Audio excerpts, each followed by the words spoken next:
I don't feel the need to go and read a book about pregnancy before I'm pregnant. Yeah. Because I'm not pregnant. And it's like, well, now all these things are going to happen to you, and you're going to read a book when you're already 3 months into it, and you didn't do any homework for this huge assignment. Hey Frobies, this badass podcast is presented by the Grown Girl series and thoughtscuttinmyfro.com, and by the wonderful patrons supporting me on Patreon and PayPal. As a marginalized creator, I'm not always given the opportunity to create freely like others, but I still want to give you awesome content. Content to help you grow. The Grown Girl series is something special made just for you.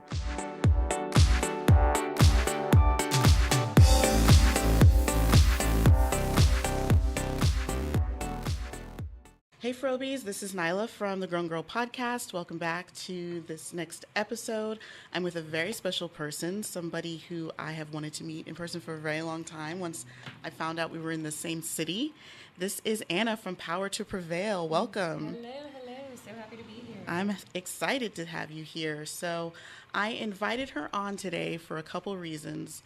One, I, of course, wanted to meet her in person because she's so amazing. And two, because this month we're talking about adult sex ed. All the stuff that we don't know that we definitely should know as adults. And I'm talking about the stuff that they didn't teach you in 5th grade or 9th grade sex ed. All the stuff they forget to tell you about, the things that are going to happen to your body between the ages of 15 and 70. Including childbirth,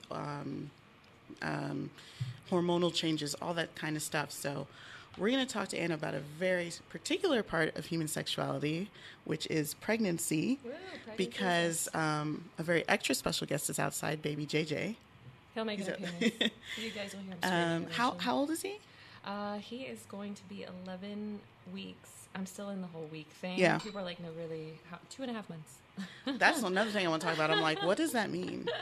But that's because I heard there was a reason why you keep. This is technically your 4th trimester, right? Right. Okay. So there's thankfully been a lot of attention put to postpartum. Mm-hmm. So many times we think of pregnancy as a moment in time that begins, ends, and then you kind of pick up where you left off. Right. So this whole concept of a 4th trimester is really important because you realize you've moved into a completely different chapter. You haven't just experienced something and then kind of forget about it. So yeah. Well, before we dive too deep, I just want you to tell us a little bit about Power to Prevail, how you got started, and where you hope to see it going in the next few years. Okay.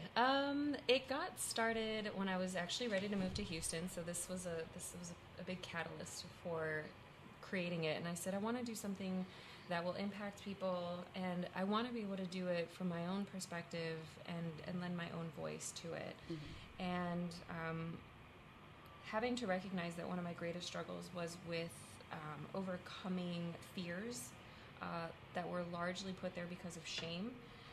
I said, you know what? I overcame this. I think other people are going through it too, because one of the things that I had to believe was that other people were experiencing this besides myself. Yeah. Because shame will isolate you, fear will isolate you, especially in a world where we're seeing one another's lives so intimately in a way that we didn't before. Yeah. But yet we don't see any of this other stuff. So because we don't see it, we must be the only ones going through it. Mm-hmm. So I thought I would just reach a couple of people here and there. Started writing with the blog, and they were like, oh, you need to be on Instagram and Facebook and Twitter and all this other stuff. So I said, okay, let me try these different avenues. And I found my people. Yeah. I found my people. They're waiting for you. Oh They're my goodness, I couldn't. When I started getting emails and messages from women all over the world, from men saying, thank you so much, my wife, has really benefited from you. Yeah. So I do want to take Power to Prevail out of this space and bring it into real life, which is very exciting when I heard from you. And I was like, yes, I get to actually meet real people. Look, we're real. We can touch. And I'm doing a meetup in Seattle in a week. Yeah. And that's just, again, to say, hey, if you're in this community, come out and meet each other and see that we're real life people, and we exist. Yeah.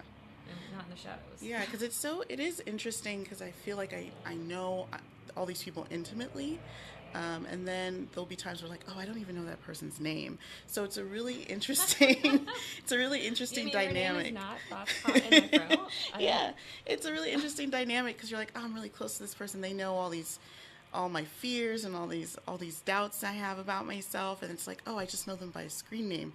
So I do think it's important to kind of reach across the table every once in a while in an even more personal way. So and it is scary, but no, that happened to me last summer.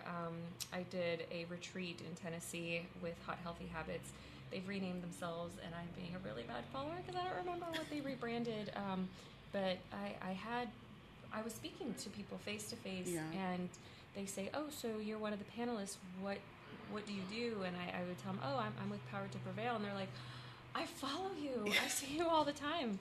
I didn't realize it was you. People, even the next day, they're like, I'm so sorry. I talked to you for 20 minutes. I didn't realize who you were. And it had to do with the fact that I had clothes on. And I think that just goes to speak to how strange this space actually can be. Yeah. Because you recognize people, ironically, through different things. Yeah. And for me, it's actually my body, which is bizarro when you say it out loud. Yeah. It's important to recognize, Yeah. Well, I will say that I was trying to remember, I was like, how did I start following her? And it was because it was your trip, you were in a Target dressing room, and you were trying to find a swimsuit. And that's the first picture I ever saw of you. And I followed you because I had just been in the Target dressing room, and I just tried on a swimsuit, and it ended in tears. And that was just when I was entering the body positive community. So I had just started following Choose Life Warrior, and I think you were like one of the second or third people I followed. And so you've been a staple of my journey since then, and it's really important, and that's why I wanted to meet you. And then on top of the topic I want to talk about today, but I connected with you over that Target dressing room situation. It's so relatable. Like, how many of us haven't found it there? But I think it's more important to say, how else can this story end? Yeah, exactly. Now I have like 10 Target swimsuits. I can't wait to go back. We're going to Corpus Christi. And oh, really? So you're about to see another. Nice. I was just there. They had some cute stuff already. So, but yeah. So that's how I met you, the body positive community. And sexuality is a part of that, of course. And I think sometimes we forget that component of body positivity. Not that is the same as sex positivity or even self-love or anything like that, but they do have intersections. We're all connected, and I think that's an important thing to really recognize that, because we do this a lot, we segment, right? And we're like, oh, well, I'm really good about this, but this has nothing to do with that. But anything that comes from us, anything that is involved is a part of it. Right. Okay, so you said JJ is 11 weeks. Yes. So let's start with what has happened since you went ahead and popped him out to now. Like, what has gone on? And this is your third. Yes. She put him down. She did, right at the time I was going to try to show everybody. All right. I'm going to end it so that everybody can focus on the actual podcast when it comes out. All right. Come again? What did I ask you? What has transpired? So this is your third baby. So in the last 11 weeks, what has been different? What has been the same? Let's start there. Well, the good news is you forget a lot of stuff. So a lot of it feels new. But mostly you remember that you do survive it. So a lot of pain, a lot of discomfort, a lot of swelling. And what is different this time is that I am willing to accept a lot of help. My sister being here is a perfect example of that. You know, she said to me, listen, I have this opportunity to come be with you for a month because I want to be really helpful. You know, she's a mom. She's got 2 children, and they're older. And she said, I want to be able to help in like a real way. And she said, I'm coming. And at first I was like, I can do this myself. Like, I don't, you know, it's okay. I got this. I got this. Because that's what you've been bred to almost say. Yeah. Like, I can do this. I don't need anybody. I'm independent.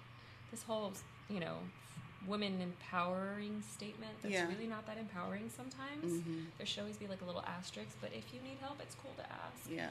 And the experience has been tremendously different. You know, just this morning I was posting all the pictures of us from the Lyra class, you know, last night. Yeah. And people are like, didn't you just have a baby? But because she's been here, because my husband has been able to take off, because my mom was here, because I had a very uncomplicated pregnancy and easy... I just said the word easy delivery. That doesn't actually exist because I had an uncomplicated delivery. Yeah. Vocabulary matters. I've been able to recover so much faster in certain areas, and some that are just, it's just going to take whatever time it's going to take to get back into place. Was it different for all three of them, or? Oh, yeah. Yeah. Yeah, absolutely. Emotionally, spiritually, you know, you're first, you kind of really go into it so ignorant, and ignorance is bliss. Yeah. Because there are things that happen, but you kind of just really go with the flow because you're just told, like, oh, this is all part of the natural process. But then, like, reality sits in. Yeah. And you're like, this is not what I was under the impression it was going to be like. Yeah. So by the third, you at least live in reality. And you also know that whatever comes, it's going to be completely different. Plus, you're also in a space where a lot of your friends have already had children too, and you see their experiences be so different that each one has their own little unique story to tell. Well, I decided I want to talk about this in two different ways. So physically, what happens to you before and after, and then emotionally and mentally. So let's start with the physical. All right. Because I apologize to my husband now, but he knows I'm honest. Disclaimers.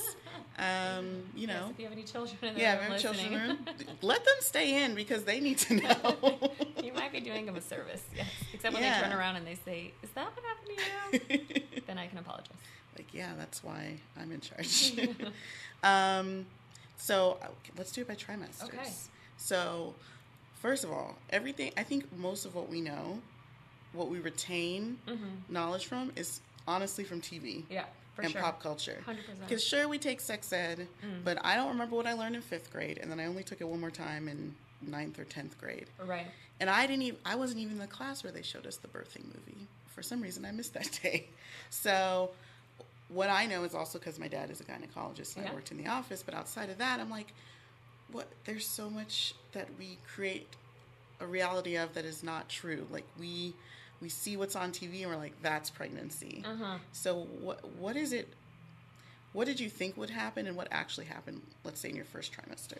So what you think is going to happen is that you're excited, but you're going to be like throwing up and but again, like nothing. That's it. That's all you're told. I'm gonna be nauseous, and and nauseous for like a few days, and then you'll get over it.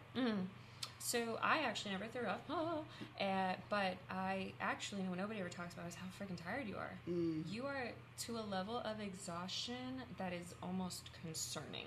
Wow. That I would pass out everywhere. Just if we were buying a house at the time and renovating all through my first trimester. And I remember we went couch shopping. I sat on one of the couches and I just fell asleep. I couldn't stay asleep through the process any longer. Wow. My husband was demoing a closet. I was upstairs, no couch, no pillow, no blanket. I just laid on the floor and fell asleep for like a good hour. I demoed the whole thing with everything ripped apart. Oh, you didn't even hear anything? I didn't care. I was sleep. I was out. It's just the most incredible feeling of exhaustion. And of course, that's my experience. Whereas on the flip side, you have women who experience so much nausea and so much vomiting that they're put on medicine. They have to go to the hospital because it's such an extreme thing. But I think what is most important in this process, like most things, you have to listen to the woman when she's telling you. She's telling you the truth. We think it's an exaggerated claim because we don't see it enough, and so because we don't see it, we're not experiencing it the way we are quote unquote supposed to. Exactly. And then people think, oh, look at that attention. Like, she's already looking for attention. Or it can't be that bad. But there would be times where I would just be in tears because of how tired I was. Yeah. Because I had so many things I needed to get done. And I would be like driving going, oh my gosh, please don't fall asleep, because you have to get home, at the very least get home. And you have other kids. Yeah. So. Thankfully, I do have two much older children, so they can take care of themselves. But I was, and that did happen with all three of my pregnancies. It just this extreme exhaustion. And again, nobody takes you serious because you don't look pregnant. Yeah. So nobody knows. And especially if, most women decide after their first trimester to announce their pregnancy. So you're going through a lot of this by yourself. Yeah. Very quietly and very silently, because, not me, like, I tell the world as soon as I'm pregnant, I'm like, I'm pregnant. Everyone's like, man, you've been pregnant forever. And I was like, yes, you all found out like 4 weeks into it. We still have another 36 to go. But yeah, because if you don't want to tell your employer, then you have to act like everything is okay, and you're not okay. Emotionally, it starts taking a toll on you because your whole world is now shifted internally and in an experience that only you're experiencing. Right. So it's actually quite emotional, and of course you're processing the fact that your lifestyle is now changing. If you enjoyed that, that activity, then everyone's telling you not to do it, and just it's a lot. There's so much that. Just in what you just told me, and like, there's so much as a woman or as somebody who can bear children that you have to internalize, and then also all the other stuff that people want to tell you, like you said, or even if they don't know you're pregnant, the things that they're telling you, and you can't tell them, well, I'm pregnant. Right. So I'm gonna use an example. Don't make fun of me. I was watching Keeping Up with the Kardashians. Okay. And Chloe didn't tell people she was pregnant for a while. So everyone's telling her she's fat, she's looking puffy in the face, and she's just like, okay. I'm like, can you imagine? Like, it's a happy thing, but so many people have issues with around their weight and their self-image, and then on top of that, you don't feel well, and it's like, wow. Where does the joy arrive no matter what? Or does it sometimes feel like it's not there? It's like... So sometimes, you do feel robbed of an experience because of different circumstances. And it is unfortunate because there is then a large group, maybe not in the first trimester for your first one, because nothing really changes. But once that, and we haven't gotten to the second trimester, but women begin to worry from day one, what's going to happen to my body? Like what's going, because you don't know. I have no idea. And then it's true because people will be really quick to tell you, like, oh, you've gained a little weight. And then there's also some trauma behind that too, because how many women have been told, oh, are you pregnant because you're like, no, I just gained weight. Right. And you're just like, oh. Right. So. Yeah. So, at what point were you able to get some energy back? Second trimester. Okay. So you go those 12 weeks, and it is just this magical switch that went off for me. It doesn't go off for everybody. Right. That said, oh, look, you have energy again. Yeah. And so that usually comes into the second trimester, but this time around, I also started developing a ridiculous amount of back pain that I had never experienced. And I'm a very active person. Yeah. So I'd be like, I can't walk anymore. I have to sit down. No, I can't do that. I had this vision of, staying active and going to the gym and, doing all these things. And I said, none of that's going to happen. I'm going to sit down and relax and take a nap or whatever it is, because it was just so painful. Yeah. And that was external. And then internally, a lot of round ligament joint pain. So like I couldn't, you can kick a box that's on the floor. Yeah. The weight of the box would be, I couldn't too much. do it. I'd be like, okay, and then you have to bend down and push it, because I could do nothing. Wow. Like putting underwear on was difficult because just the pain of lifting my leg up. Oh, wow. And then sex. Yeah. Took a toll, which we found out now within the last couple weeks that my bladder was slightly prolapsed. So that was happening in your second trimester, or that happened once? Oh, you're not sure. I don't, because I didn't really want to tell. Yeah. They asked you, like, is it uncomfortable? And I'm like, it is. Yeah. Really, it's not discomfort. It's you feeling like your uterus is being ripped out of your body. Hi, Jake. I got half You're going to hear this one day, and he's going to be like, what in the world? You're like, yeah, that was for you, JJ. Yeah, we did it all for you. So having to tell my husband was very difficult. Yeah. Because, again, we want to internalize it, and we want to say, okay, well, this is my problem. I shouldn't make it their problem. Yeah. And I did eventually, because honestly it was just so painful. And I was like, okay, this isn't enjoyable in any sort of way. Yeah. And we need to either stop or figure something out. Because, right. And then it really did become a conflicting experience, because then he was like, well, I don't want to hurt you. Right.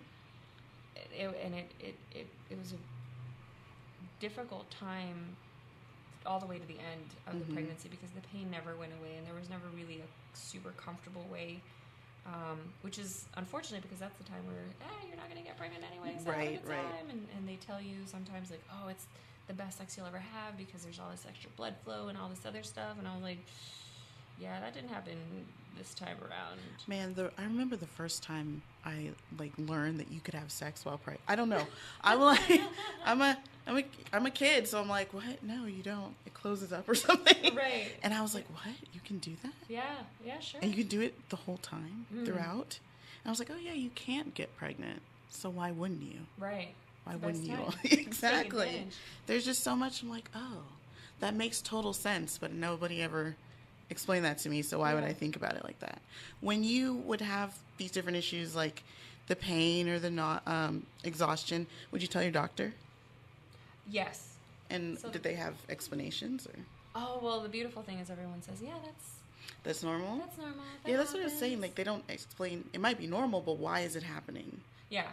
So I fall back a lot on education, right? So the 3 pillars that I always operate on is education, community, and a powerful change of perspective, because that really does change your whole experience. Yeah. So the education piece I found quite fascinating, because you just realize how many nutrients are being sucked from your body, and how your body knows how to create a human being. Yeah. And every time I felt exhausted, I'm like, it's okay, you're creating a person. So at least you find slight comfort in those things. You also find some comfort in knowing that it's not forever. Eventually this person, this little parasite is gonna come out. And telling my doctor, thankfully she asked in a way that made it easy for me to tell her, because she was able to prompt it, which any doctors out there listening, just say the words that maybe your patient doesn't really know how to say, but at least they could say yes or no. Yeah. Because when they say, oh, anything unusual, you don't know if it's unusual. Right. Well, especially during pregnancy, anything falls under the pregnancy blanket. Yeah. So if you're feeling this, and that, it must be normal because I'm pregnant. Right. And so you sometimes don't say it, and you should. So I was much more vocal with my doctor this time around than I was in the past. There he goes. What do you have to say, buddy? So just want you to know I'm here. Yeah, he could just breathe really hard into the microphone. And so that became very important.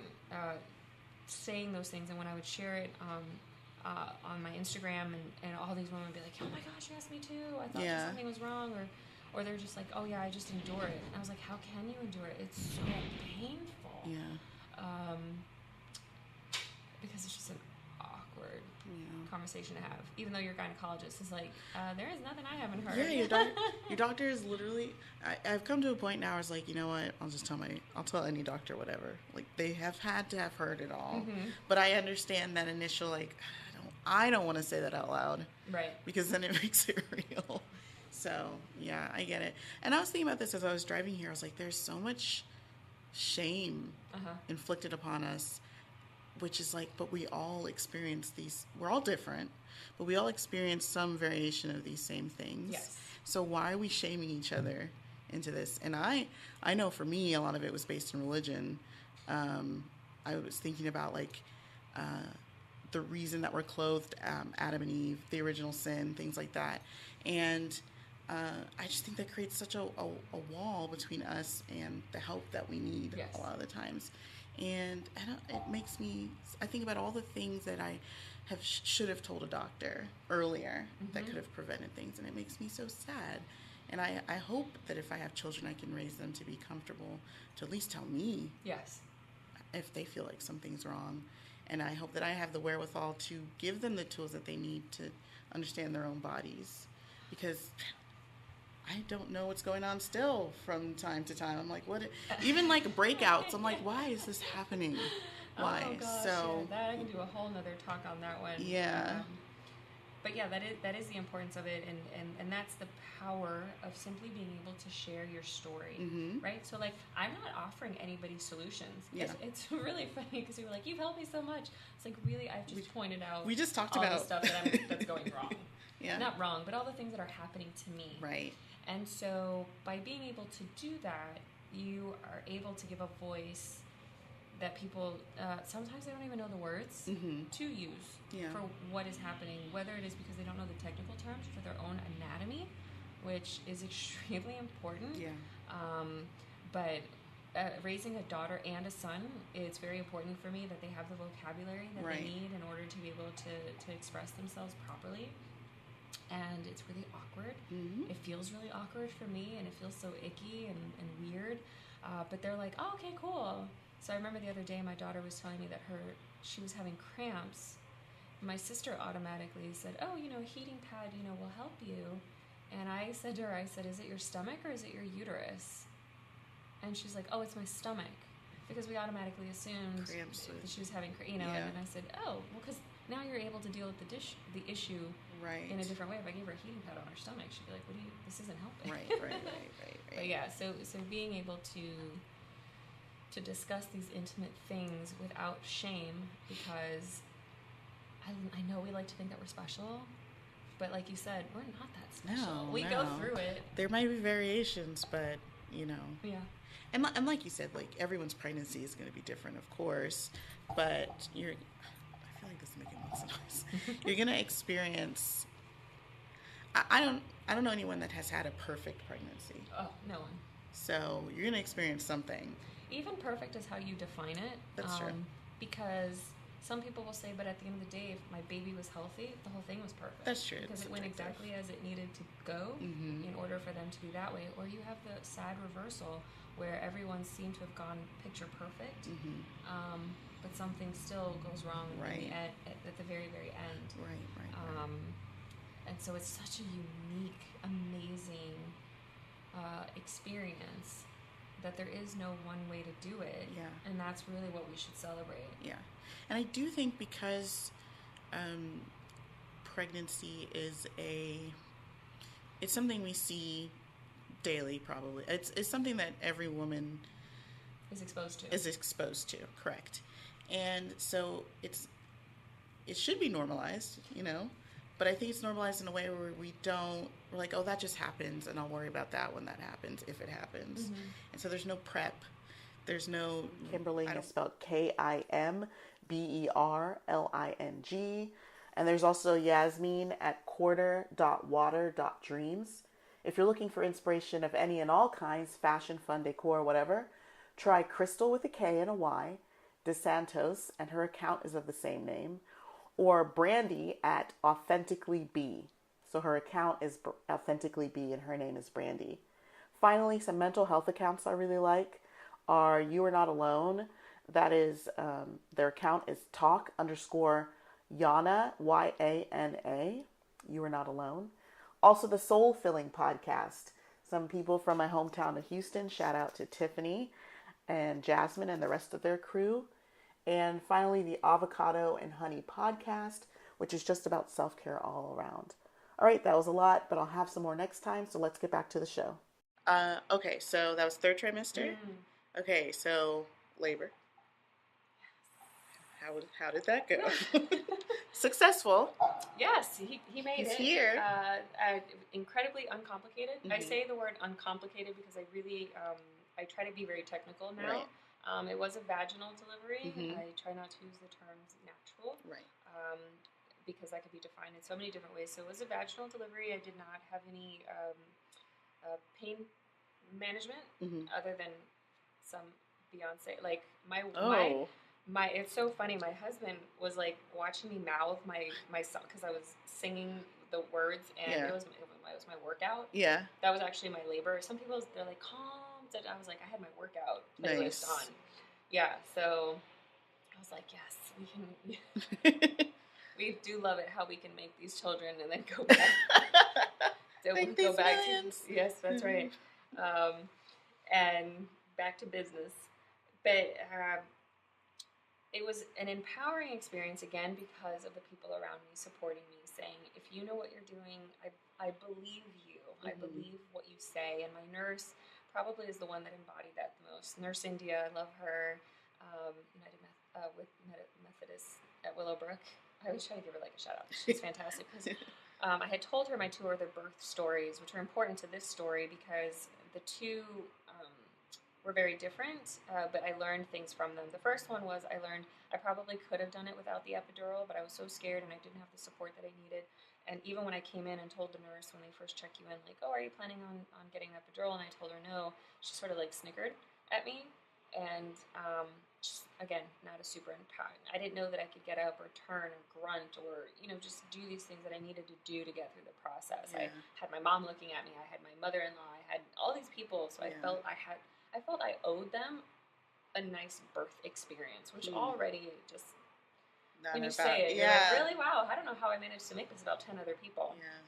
With my daughter, I managed to not take the pain medication, but still had the experience of people not listening to me.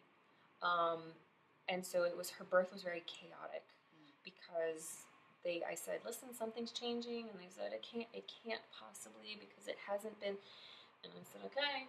So I ended up giving birth to her at the table, no stirrups, because she came. Mm-hmm. And I had been telling people that at the end, they were like, don't push. I said, I'm not pushing at this point. My body's just doing what it's going to do. I tried to tell you.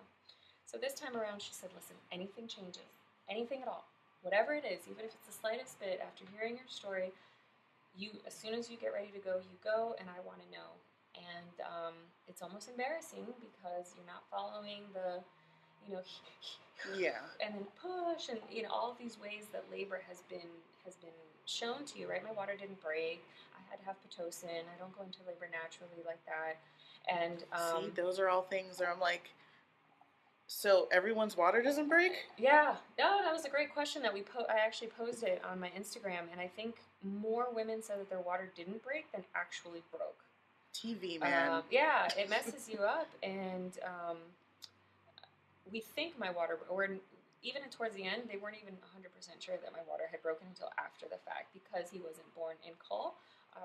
She was like, oh, it must have broken at some point in time, but there was so much going on. Can you explain what in-call is? So still in the sac, mm-hmm. And she said she had, so I knew that because she said, oh, I'm going to break your water so we could deliver. And I asked her, I said, oh, if you could please deliver him just as he is, that would be amazing. I would love to. I was fascinated by it. She's like, oh, actually, it did. It already broke. And I was like, oh, darn it. But,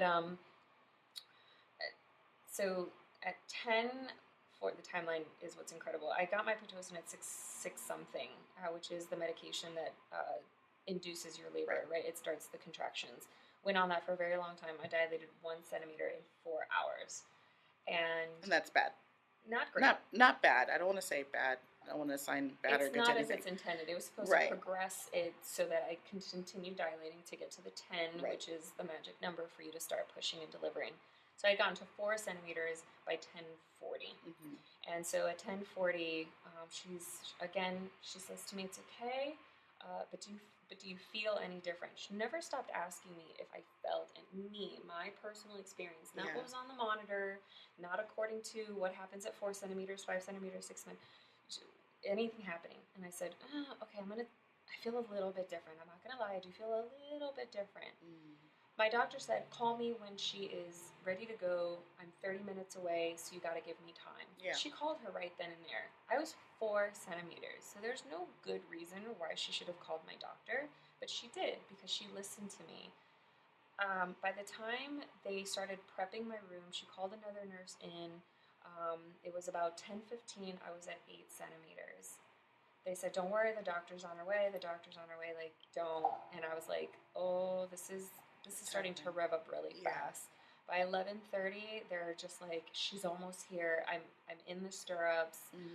My legs are shaking. Even the nurse are like, her legs are shaking, which apparently is a sign that your body is trying to like do stuff. Yeah. And the doctor walks in, and she's like, I thought I told you. She's like, I did. Like, I called you like as soon as I could. And then 2 sets of contractions and pushing, and he was out.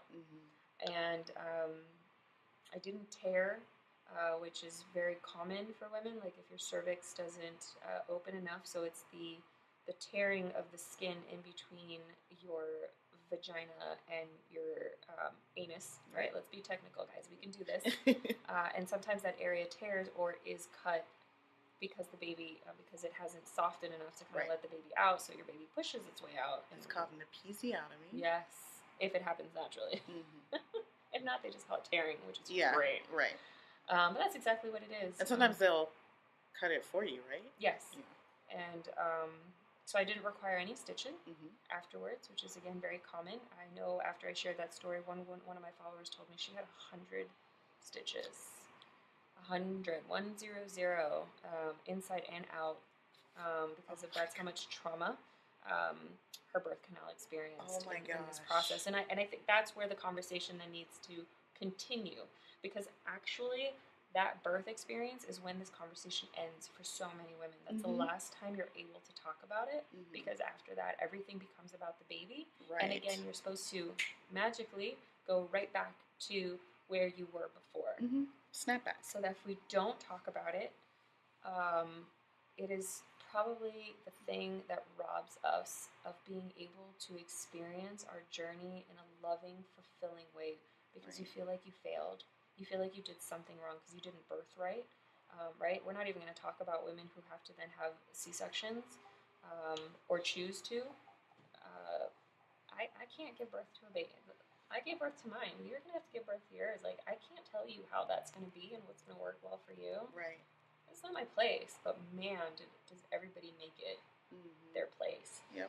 And so that's what made my birth story just a wonderful experience, because people listened, because I felt empowered to speak, and you know, and experience it the way I was going to.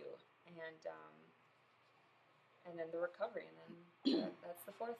Yeah, that's the 4th trimester, right? So there's a lot of fear, I think, that goes into actual labor. Yeah. And I know I'm terrified of it. I have no pain tolerance. So how do you combat, like, because you have to have scary conversations. You have to have them. There's things that you've never experienced before that you're going to experience. But how do you take the fear out of it? Are you just like, hey, channel that and use that fear? You know, it's something I just go back to. Education is important. Right. I think that understanding that a lot of what has been written about our experiences as women has been written by men. Right? So saying that you're going to experience slight discomfort. Why doesn't somebody just tell me that I feel like my spine is being crushed by an... You know, because so some women experience back birth. Okay. If the baby is facing the back versus the front, honestly, you would think I would know which one is which. But if he's facing the front, then you experience your labor in your back. That's where the pain is? Yes. Okay. Which is a completely different level. Women came to me and said that their tailbones broke. So, like, you know what I'm saying? So, like, you're dealing with all these things, and that makes it sound really scary. But at least if you hear about it and you know that it's a possibility, when it happens, you're just like, okay, that's what it was. That's what happened. Her tailbone broke. Oh, more than one woman told me that her tailbone was broken during birth,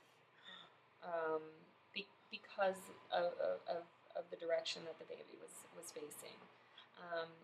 And it was common practice. I mean, I read about it that they would break women's pelvises during the birthing process. And this is back in the day. Nobody does it. I mean, on purpose? They would break on purpose, but they weren't told Oh. that's how they were, because it was C-sections were so, people were so anti C-sections that you had to give birth, quote unquote, naturally, and that so this whole you're gonna know what you're gonna know your body. That's, I think, to me, very unhealthy. Because education is what's going to empower you. Community is going to empower you, because if you do surround yourself by a group of women and men that say, I believe in you, I know you're in pain, but if you want to experience this pain because of the process that you want to have, I'm here for you to encourage you. But there's a very fine line where when a woman says, okay, you know what, I have to change my plan, that she's allowed to have that as well. So it's, doulas are definitely coming back. I don't want to say in vogue, because I really hope they stay around.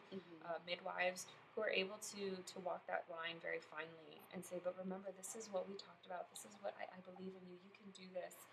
You are powerful. You are strong. You are, you come from woman, and that might be enough. That's not pushing you to say, you can't possibly give up. You said that you weren't going to, you're not a quitter. Right. And you're just like, wait, so. So doulas and midwives, they have a slight difference, or they're the same? They do have a slight difference, I think, more from a technical perspective, right? So midwives have more medical capabilities within hospitals and settings, whereas doulas probably could do the exact same thing, but focus more on the woman's experience. Okay. And even coming up with a birthing plan. Hey, when this happens, so when you come up with this birthing plan, more questions come up, and they're like, what do you mean, what if that happens? That's a thing that happens? Yeah. And so it helps you answer those questions ahead of time, so you have like a game plan. Right. Because having a game plan is pretty important. Like just me being able to put a playlist together, me being able to have different things within my room that reminded me of what my goals were, and what was happening with my body, to say, okay, like you're at fork, if you get, and I do triathlon. I haven't done one in several years, but I used to do triathlons and marathons and things like that. So you learn this mentality of, if you can get here in your plan, then you can get to the next part of your plan, and then you can get to the next part of the plan. Right. So it makes it really important. One thing I will say that I definitely learned from my dad, the gynecologist, I guess a lot of women would say, oh, well, I would like to request a C-section. And I'd be like, you can't do that. It's not something that you request just because you don't want to give vaginal birth. Right. It is major surgery still. And I think that's an important thing to tell people, because I hear my friends saying, I don't want to ruin my body, so I'll just have a C-section. That's not something that happens. Right. It's not a nose job. It's not elective surgery like that. It should be a last resort. And I know C-sections have gone up a lot in the last few years, but I know a lot of people I know think that it's just it's the easier like way you can out. It's a checkbox. Like, Correct. I choose one or the other, and it's like, no, I think that's a different kind of pain and recovery process altogether that could take just as long, if not longer. Oh, absolutely. Yeah. That is a very important thing to talk about, because people do believe it's the quote-unquote easy way out, but it's a major surgery, as you said, and the increase can be due to a lot of different things. And I will also caution people when they say, well, it's something that women have been going through for millions of years, and they've been giving birth, and well, you know what? Women have also been dying during childbirth, for millions and millions of years, like it was routine. Yeah, so it's like, oh, she didn't make it. Yeah. That happens. So you can't. We think too much in modern time, and we don't realize the history of the things and why they came about. So before we start judging people that have had C-sections, we really need to know the whole story behind it. So okay, so we did labor and delivery. So 4th trimester, which I don't think, and I don't even think people really understand the trimesters either. But a Google search will help you understand that. Do your own homework. Yeah, but 4th trimester is, I think, something that I just learned about recently. But that's the time period right after you've given birth. Yes. and your body is still changing. Oh, yes. And of course, your whole life is changing. So, um, can you explain why they've decided to call it the fourth trimester? So, I guess I just explained it. I think that it's an important thing to be able to label a time period within a woman's life. What is very interesting about this concept of a fourth trimester is that it doesn't have a time frame, right? So we can usually, you say your first trimester lasts S amount of time, you're set, 12 weeks, 12 weeks, 12 weeks. Right. Postpartum and this fourth trimester is a conceptualized time that is going to be different for everyone. Some might even say, you know what, the rest of your life is your fourth trimester. Right.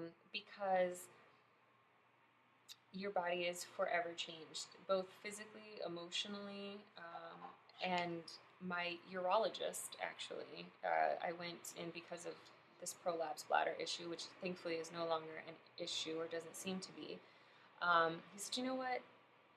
I wish people would understand how much healing is required after pregnancy, because if you went into my office and we had a surgery where I rearranged all of your organs, people would really give you a lot of time to recover from that. Except nobody really sees it in that way. But like literally you're feeling your organs sometimes like set back into place because they've all been pushed around. And he's like, you've experienced a trauma to your body.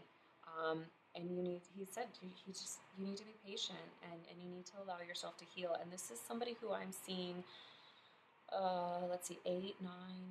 8 weeks. I saw him eight weeks postpartum, right? And so the 6 weeks is your postpartum visit with your doctor. You do not see your doctor anytime before that, which is awful. I think that women are just kind of sent out, and this I'll check back on you in 6 weeks because you take the baby in after a week, right? 48 hours if it's an uncomplicated delivery, 72 if it's a C-section, traditionally.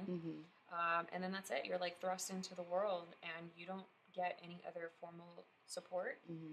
It's not considered to be part of your follow-up until 6 weeks later. So you probably see your child's doctor more than you see your own doctor. And, they're just there to check to make sure everything's back into place and ask you if you have any questions, and that's it. You're, again, thrust back out into the world, and you don't know still what to ask because you don't know what's normal, what's not normal, and if anything, this part of our pregnancy is what is talked about the least because you just assume everybody, like you said, snaps back, and you start your life, and that's it. Your experience is over. Now it's all about the baby, but your experience has just begun from having to adjust if you're choosing to breastfeed. So much pain, engorgement when your milk actually comes in, or if it's not coming in, as you know. Let's talk about that because I did not know. So in my mind, and I'm sure I'm not the only one, so nobody judge me. You're not alone, I promise. I thought the minute you got pregnant, your breast started filling up with milk. Right. And you just waited, and then the baby came out, and you gave them the milk. And that was it. It's this magical, beautiful, so natural, wonderful thing. Experience. Never knew about chapped nipples. Yes. Never knew that milk came in. Yeah. Never knew that there was, what is it, colostrum? Colostrum. Colostrum. I did not know that there was a certain kind of milk at first, and then a different kind of milk comes in. Didn't know that milk had antibodies, that it could look different depending on if your child is sick or not. Didn't know that you needed a pump whether or not your child is there. There's so much. I'm like, so does somebody just hand you a pamphlet once you leave? And they're like, okay, I know there are like lactation consultants, but. Yeah. So there's material, but a lot of it, it depends on you. It's up to you as a person to say, I'm going to educate myself on these things. And that, like you said, is the part that we're missing because we should know about this. Yeah. This is but because we are constantly told this is natural, this is something that women have been doing for years, this is something that you're gonna have the intuition to know how to do, that's what messes people up. Because when it doesn't happen naturally, you don't realize, like a lactation consultant, I had two come into my room and they gave me tips, but I had successfully breastfed my first two, so I was coming into it much more confidently, but I did need help because so this is going back to my first birth, because by the third one I knew, I went to my son's pediatrician because she's the only doctor I had seen, and he was this 2-week follow-up, and I was like, and it wasn't even 2 weeks. It was within the first week that I think I saw her, because I was like, I'm trying to pump, but nothing's coming out, and she was like, well, your first milk, you're only going to get this colostrum, which is this very enriched, very minute amount of milk that comes out, but your baby's stomach is the size of a pea or something like mind-blowing like that. So that's really all they need. And she's like, do you know what you need to do? You need to go home and relax. Relax, and it's gonna, and then it'll happen, and then, a couple of days, and I did that, and then a couple days later, the milk came in, but when it comes in, it's like this rush, and you're just like, yay, ow, wow, like, why does it, and so you wonder, like, why is there so much pain associated with all of these things that just seem so natural? And then I had to finally break down because I was in tears because my nipples hurt so bad.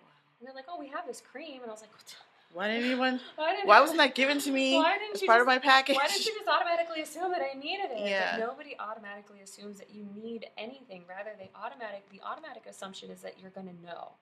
And I really think it needs to just be the opposite. Treat me like I'm an idiot. Treat me as if, like, I have, like, no concept of babies whatsoever, because I probably don't, to be 100% honest. So my son, as soon as I saw my nurse, I said, I need you to bring me formula. I need you to bring me nipple cream. And when it became too painful, I gave him the formula. I didn't cry about it. I wasn't upset about it, because I was like, if he puts his mouth on my nipple, I am going to scream, because it just hurts so bad. But he needs to be fed. And look, there's some way for me to be able to do that. I'm doing that. Right. And that's my choice. Right. And we've been very successful in being able to continue breastfeeding, and I'm able to donate my breast milk. A lot of people don't realize you can donate through many groups. You have to get blood work done and signed off by doctors and things like that. And there's a place in Houston, I will add that at the end of this episode, where you can donate breast milk. It's one of the only milk banks that is connected to a food bank in Houston. Oh, okay, fantastic. So there's a lot of stuff, and that's just breastfeeding. Yeah, and that's why I'm. There's so much more. I really do appreciate all the advocacy around breastfeeding, but I do think that breastfeeding advocates need to do a much better job at educating people around the process of breastfeeding, and that not everybody can physically maintain it for 3 years, 2 years, and that might be simply because they don't have some of the information about how to heal your nipple or something like that. Right. Well, there's also, historically speaking, a lot of misinformation about breastfeeding. Right. And then there's a lot of misinformation about formula. And then we have to address other issues that impact women, that impact your ability to breastfeed. One is money. Right. Nobody wants to talk about money, but money is a very big issue, because if you don't have it, and you need to go back to work, and you're trying to pump, well, I hope you can afford a $200 electric pump, because trying to do anything by hand is going to take you forever. So it's a very discouraging process right from the get-go. Right. And yes, if you do not continue to pump in the same manner that your child would normally be feeding, then your body automatically says, oh, they're weaning. They're good. Yeah, they don't need as much milk. So then your supply begins to deplete. Right. Money equals nutrition. If you cannot afford to properly take care of your own nutritional needs, your body is going into self-preservation mode. It needs to preserve itself first as much as it wants to nourish another. But if you can't eat properly, you can't drink the proper amount of food, because most people don't realize your nutritional needs are still as important as when you were pregnant, because your body will deplete you of those nutrients in order to do that. So that's the educational piece, but it's a resource piece. Stress levels, right? If you're releasing too much serotonin, no, that's sleepy stuff. No, it's another whatever the stress hormone is. If it's releasing too much of that, then it's not releasing enough of the bonding things, the things that Right. are supposed to be released at that time, or it becomes stressful because you feel the pressure of having to breastfeed. Right. But then you can't breastfeed in public because then you get shamed for doing that.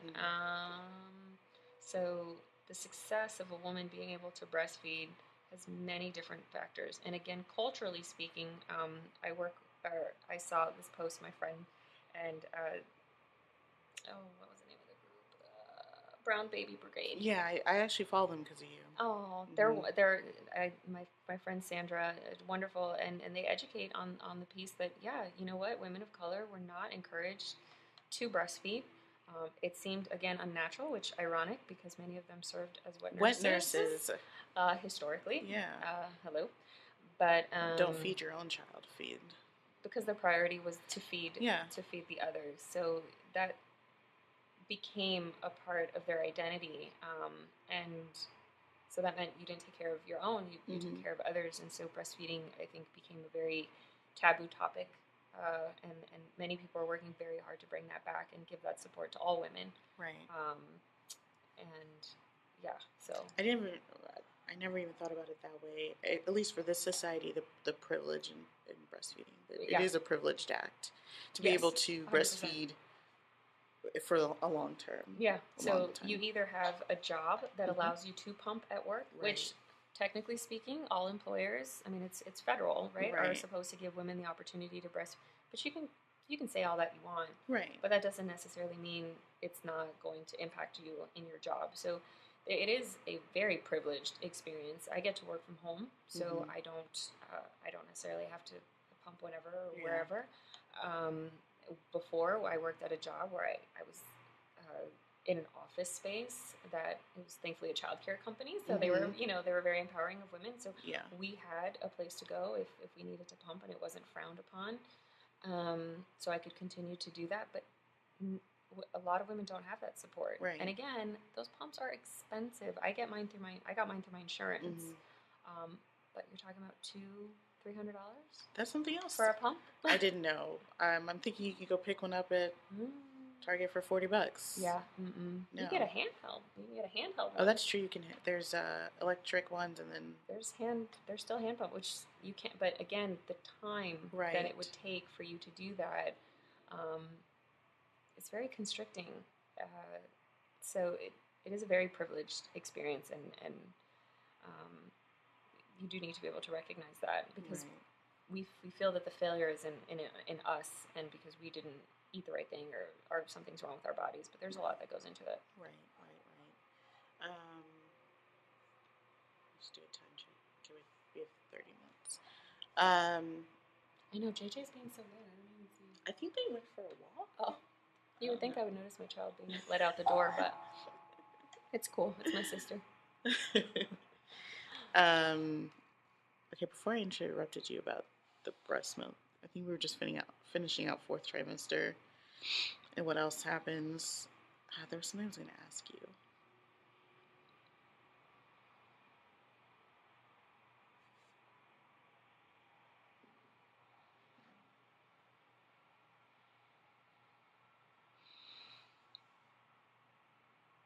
Well, I don't remember.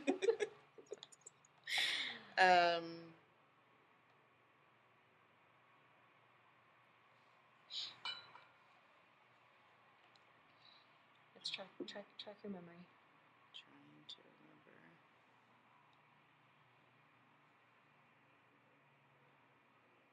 Oh, well, maybe come back some other time. So outside of breastfeeding, what might be another fourth trimester challenge? So the whole body conversation about what happens afterwards, right? We assume all of our organs are going to go right back into place. My question was.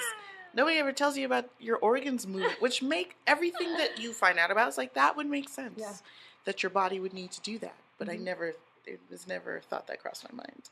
Right? Because, like, why would it be? Yeah. Why would you think about your organs moving? But,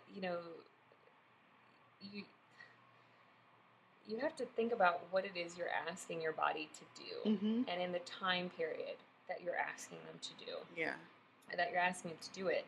And because we've only got our information from, again, media, and we praise these women so much for being able to do that we think, oh, well, if they can do it, then I can do it, right? I remember Heidi Klum walking the catwalk, I think something like two weeks or 3 weeks after she had given birth, and people were upset with her, and I said, well, but she's already Heidi Klum as she is. Mm-hmm. She's already 6 foot, tall, and mm-hmm. she already had that body. Yeah. So why would it surprise anybody that she can do that? Mm-hmm. And of course, the support that she had and the nutrition and all this other stuff. I said, but think about how many other models that you don't see do that. You mm-hmm. just never see that model again. Yeah. And we just simply don't talk about them. We just only highlight those that, like, look who managed to, right. make it back. So Robin, I think Robin Lawley, I'm saying Lawler, mm-hmm. is a huge advocate. She's like, look, I got stretch marks, and then continues to model. And I think that's really incredible. And you're seeing that more and more as companies begin to campaign it, right? So it all started with like cellulite, and I thought that was mm-hmm. great. And I think it's extending out to stretch marks. Right. And oh my gosh, how you see it marketing. I know recently the post that went viral a few weeks ago, which upset some people because they thought I was body shaming the model, which I wasn't, was when I was looking through the nursing bras. Mm-hmm. And I was like, man, this is what messes us up. Here I am post giving birth having mm-hmm. to look for nursing bras because you're not really supposed to buy them ahead of time, because once your milk comes in, you probably go up a couple notches as well in your bra size, and so you have to wait until after you give birth in order to get. So I was browsing through, and I was like, all these women look exactly the same. Mm-hmm. Now, there's nothing to say that this woman didn't give birth and that she's not a mother because she's a size 2 and because she has smooth skin and because she's slim. I'm not saying that, but what I'm saying is they can't all look like that. Right. That's just not possible. But right. we never see a variation. Mm-hmm. We never see anything different. And from a marketing perspective, that actually doesn't make much sense, because I've had women say, yeah, like I wouldn't buy it because that's not what my body looks like. So I don't think that their product works for me because it can't possibly fit me. Right. And so when I posted the picture, people were just like, oh, yes, thank you. Mm-hmm. Just thank you. I got so many thank yous of just, oh, I don't feel like I'm the only person. Right. Yes, this makes so much sense. Of course I shouldn't have thought that way. I don't know what I did, why I did, but I did. But now knowing that there is a different perspective, I feel like I can relax and enjoy this experience. Right. And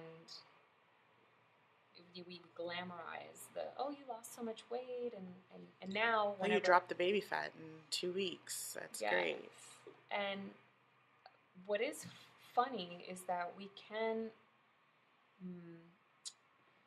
still hide the things that are shameful while still being able to show off the perception that you did, mm-hmm. right? So like my body, for example, when I stand or etc., I'd actually, depending on the clothing that I wear, I've gone back to my pre-baby weight. I'm mm-hmm. wearing my pre-baby clothes.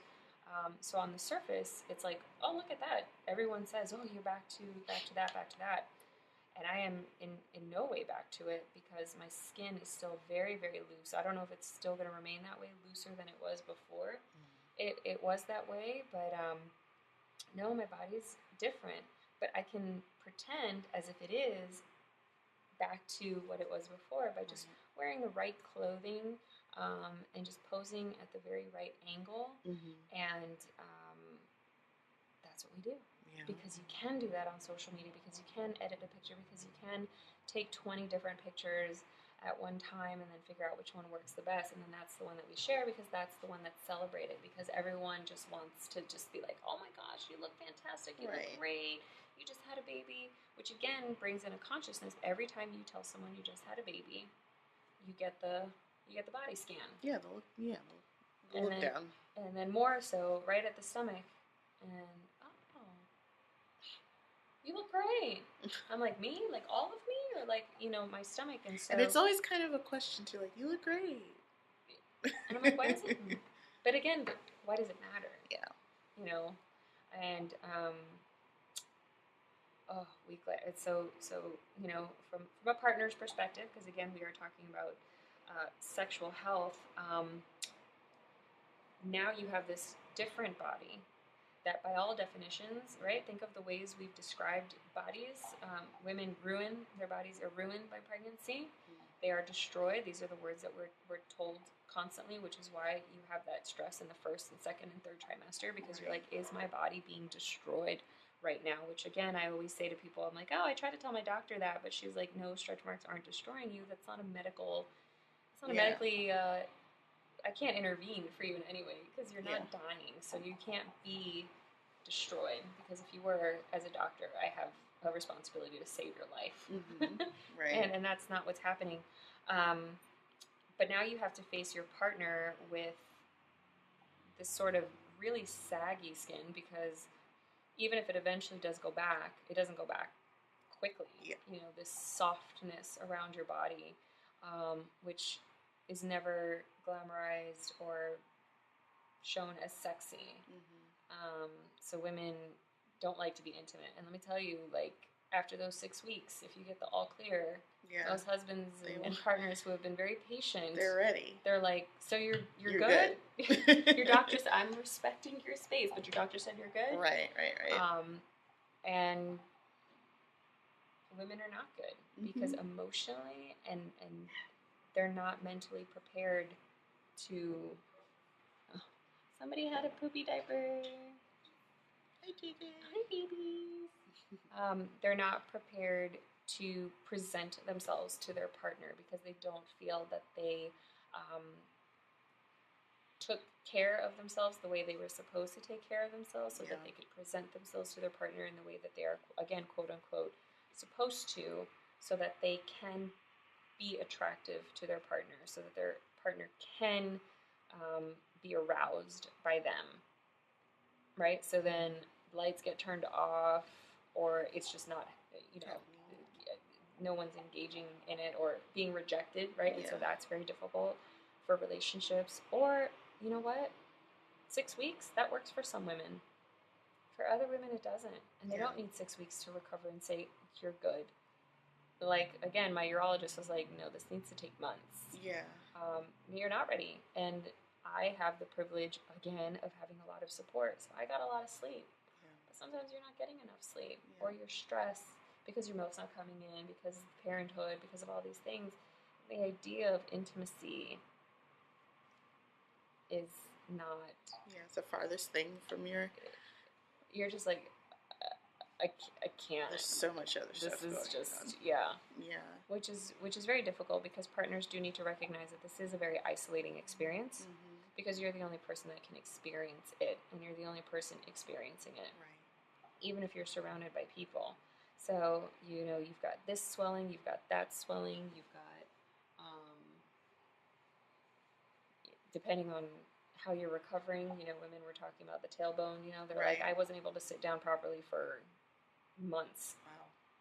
So my friend, actually, she gave birth probably like a little under a month ago, and her appendix burst, and she almost lost her lower colon. Wow. And so she's been in the hospital, but she's still exclusively breastfeeding.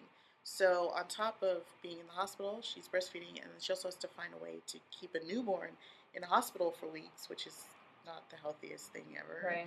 So luckily they were able to get like a VIP room, so they're isolated, and so she can breastfeed. But I'm like, on top of everything else that she has to worry about, she's a first-time mom. Then this happens to her, and I'm just like, there's so much happening to you at one time, and I am amazed at what we can handle. Oh yeah, that was me after my second was born. 4 weeks later, I had to have my gallbladder removed. Oh wow. So I'm asking for a pump. Right? Because I'm like, no, I have to keep pumping, but you have to dump it because you have all these like drugs and stuff. Right. So it's... And that's another... There's so much. I feel like I could bring you back on here like 4 more times. There's just like pump and dump and all the myths around that. Like, can you have a glass of wine? And can you drink coffee? And, what books should people read? what list of questions do they need to ask their doctor? Like, I'll probably include all that as a resource. I know, do you follow Baby Rabies? Mm-mm. She's a mommy blogger, and she's my friend's sister. She just released 50 Things I Wish I Knew. Let me say her book right. Not wrong. It's like 50 Things I Wish I Knew About My First Pregnancy. And it's like, so many of us don't read books anymore. Oh, So, yeah. where do people go? Maybe blogs. I'll just have to put it in the. I'll put a link somewhere. But yeah, she just wrote that book. Yeah, but we need to wrap up a little. We only have a few more minutes. But one thing I like to ask all my guests, because this is the Grown Girl podcast, Right. what's one thing every grown girl needs to know about pregnancy? One. The most important thing in your view, if you can find one.